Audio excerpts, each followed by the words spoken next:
இன்றைக்கி நீங்கள் ஒரு இடத்துல வேலை செஞ்சுக்கிட்டு இருக்கீங்க, அந்த வேலை உங்களுக்கு பிடிக்கல, இல்லை இன்னொரு பெட்டரான ஜாபுக்கு போகணுன்ற எதிர்பார்ப்பு இருக்குது. ஆனால் எந்த முயற்சிகள் எடுத்தாலுமே இது வரைக்குமே உங்களால் வெற்றி அடைய முடியல, உங்களால் அந்த புதிய வேலை ஈர்க்க முடியல அப்படின்னா இந்த வீடியோ உங்களுக்கு யூஸ்ஃபுல்லாக இருக்கும். இந்த வீடியோவில் என்ன காரணங்களால் உங்களால் அந்த வேலை ஈர்க்க முடியலன்னு பற்றி தான் பேச போகிறோம். இது ரொம்பவே பொதுவான ஒரு காரணங்கள் தான்.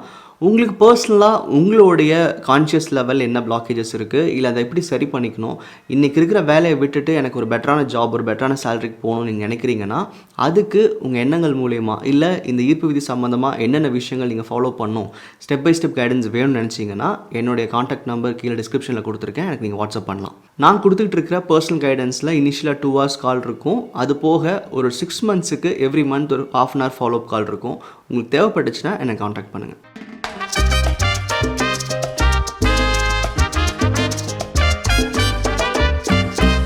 ஒரு புது வேலை நீங்கள் இருக்க முயற்சி பண்ணுறீங்கன்னா முதல்ல இன்றைக்கி என்ன வேலை செய்கிறீங்க, இன்றைக்கி உங்கள் எண்ணங்கள் எப்படி இருக்குன்றதை நீங்கள் கவனிக்கணும். நம்ம எவ்வளோ தான் பாசிட்டிவாக இருந்தாலும், எவ்வளோ தான் எதிர்பார்ப்புகள் சரியாக வச்சுருந்தாலும், இன்றைக்கி நம்ம செய்கிற வேலைகள் தான் நம்ம எண்ணங்களாக பிரதிபலிக்குது. அப்போது ஒரு புது வேலைக்கு இன்றைக்கி செய்கிற வேலையை நீங்கள் சரியாக செய்யணுங்கிறது ரொம்ப ரொம்ப அவசியம். அதில் முதல் விஷயம், இன்றைக்கி செஞ்சிட்ருக்கிற வேலை, அதாவது நீங்கள் எந்த கம்பெனியில் ஒர்க் பண்ணுறீங்களோ அந்த கம்பெனிக்கு நன்றி இல்லாமல் இருக்கிறது. ரொம்ப சிம்பிளாக சொல்லணுன்னா, நம்ம செய்கிற வேலையை மேலே அதிகமாக குறைகள் இருக்கும். நம்ம போகிறது பிடிக்கல, இல்லை நேரத்துக்கு போகாமல் இருக்கிறது, இல்லை செய்கிற வேலையில் ஒரு முழுமையாக ஒரு எண்ணங்கள் ஈடுபடாமல் இருக்கிறது. காரணம் என்னென்னா, உங்களுக்கு அந்த வேலை பிடிக்கல, அதனால தான் நீங்கள் வேறு கம்பெனி போகணும்னு நினைக்கிறீங்க, இல்லை உங்களுக்கு அங்கே சேலரி பத்தல, நான் வேறு கம்பெனி போகணும்னு நினைக்கிறீங்க. என்ன காரணமாக இருந்தாலும் சரி, இன்றைக்கி நீங்கள் எங்கே வேலை செய்கிறீங்களோ அதுக்கு உண்டான நன்றியை நீங்கள் கரெக்டாக எழுத ஆரம்பிக்கணும். இது நீங்கள் எழுதினாலும் சரி, இல்லை வேலையில் அது செயலாக நீங்கள் காட்டினாலும் சரி, இன்றைக்கி நீங்கள் செய்கிற வேலையில் முழுமையாக உங்கள் எண்ணங்களை ஈடுபடுத்தலை, நீங்கள் பிடிக்கலங்கிற காரணத்துக்காக நீங்கள் அதை கம்ப்ளைண்ட் பண்ணிருக்கீங்க, இல்லை சம்பளம் பத்தலைன்னு சொல்லி நீங்கள் பேசிகிட்டு இருக்கீங்கன்னா கண்டிப்பாக அடுத்த வேலை இருக்கிறதுக்கு உண்டான ஒரு ஆற்றல் உங்ககிட்ட இல்லாமல் போயிடும். இது ஏன் நம்ம இருக்கிற வேலையை பற்றி இவ்வளோ ஒரு கிரேட்ஃபுல்னஸ் காட்டணும் அப்படின்னா, இப்போ நம்ம எண்ணங்களுக்கு புரியாது நீங்கள் ஜாபை கம்ப்ளைண்ட் பண்ணுறீங்களா பொதுவாக, இல்லை இருக்கிற கம்பெனியை தான் கம்ப்ளைண்ட் பண்ணுறீங்களான்னு.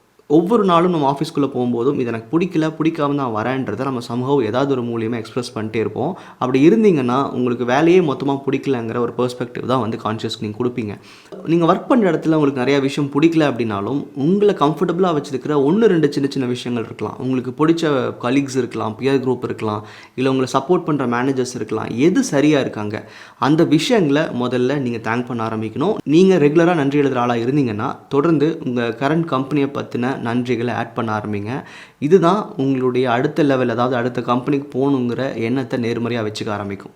அடுத்த விஷயம், ரொம்ப இன்வால்மெண்ட் இல்லாமல் இருக்கிறது.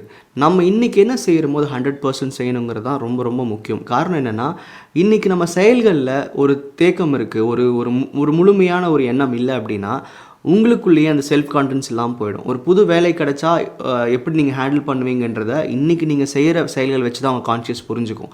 அப்போது நீங்கள் இன்றைக்கி இன்வால்மெண்ட்டே இல்லை, ரொம்ப ஒரு மாதிரி லதாஜிக்காக ஒரு விஷயங்கள் பண்ணுறீங்க, ஒரு முழுமையாக ஒரு வேலையை செய்ய மாட்டேன்றீங்க, இல்லை உங்களுக்கு ஒரு ஃபுல் இன்வால்மெண்ட்டே நீங்கள் காட்டலை அப்படின்னா உங்கள் கான்ஷியஸ் ரொம்ப ஸ்லோ டவுன் ஆகிடும். நிறைய பேர் லைஃப்பில் டிஸ்ட்ராக்ட் ஆகிறதுக்கு காரணம் என்னென்னா, இன்றைக்கி செய்கிற வேலைகளை முழுமையாக செய்கிறதில்ல.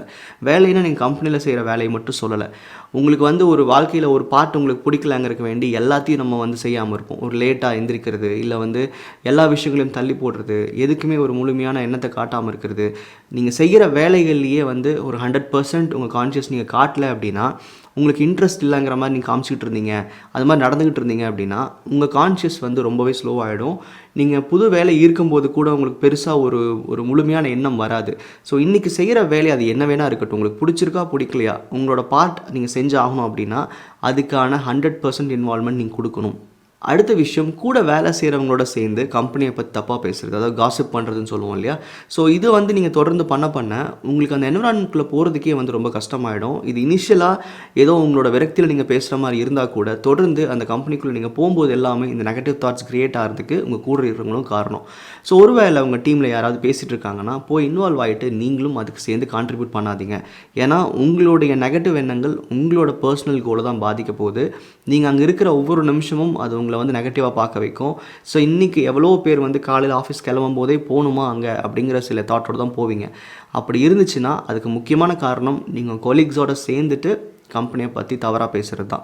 இந்த மாதிரி பேசுகிற ஒரு டீமோட இன்வால்வ் ஆகாதீங்க, நீங்கள் முதல் பேசாமல் இருங்க. கடைசி விஷயம், நீங்கள் என்ன தான் கம்பெனியை குறை சொன்னால் கூட நீங்கள் ஏதோ ஒரு கம்ஃபர்ட் ஜோன் உங்களுக்கு அந்த கம்பெனிக்குள்ளே இருக்குது, ஆல்ரெடி பழகின ஆட்கள் கூட இருக்காங்க, தெரிஞ்ச ஒரு ஆர்கனைசேஷன், நீங்கள் பண்ணுற வேலை ரொம்ப ஈஸியாக இருக்குது, இல்லை உங்கள் வீட்டுக்கு பக்கத்திலே கம்பெனி இருக்குன்ற நிறைய காரணங்களுக்காக நீங்கள் புது வேலையை தேடுற முயற்சிகள் நிறைய தள்ளி போடுவீங்க. எவ்வளோ பேர் நான் 1 மந்த்தில் 2 மந்த்தில் வேறு கம்பெனி மாறிடுவேன்னு சொல்லியிருப்பீங்க. ஆனால் இன்னும் 2 வருஷம் 3 வருஷம் அதே கம்பெனியில் உட்காந்துருப்பீங்க. காரணம் என்னென்னா, இன்றைக்கி என்ன தான் பிடிக்கலனாலும் உங்கள் கான்ஷியஸ் வந்து அந்த கம்ஃபர்ட் ஜோனுக்குள்ளே மாட்டிக்கிச்சு. அப்படி இல்லாமல் புது கம்பெனி போனால் எப்படி இருக்கும், நான் புது விஷயங்களை செஞ்சால் எப்படி இருக்கும், அந்த கம்பெனியில் எனக்கு சேலரி அதிகமான எப்படி இருக்குன்ற அந்த ஃபுல் கம்ப்ளீட் விசுவலைசேஷன் நமக்கு வேணும்.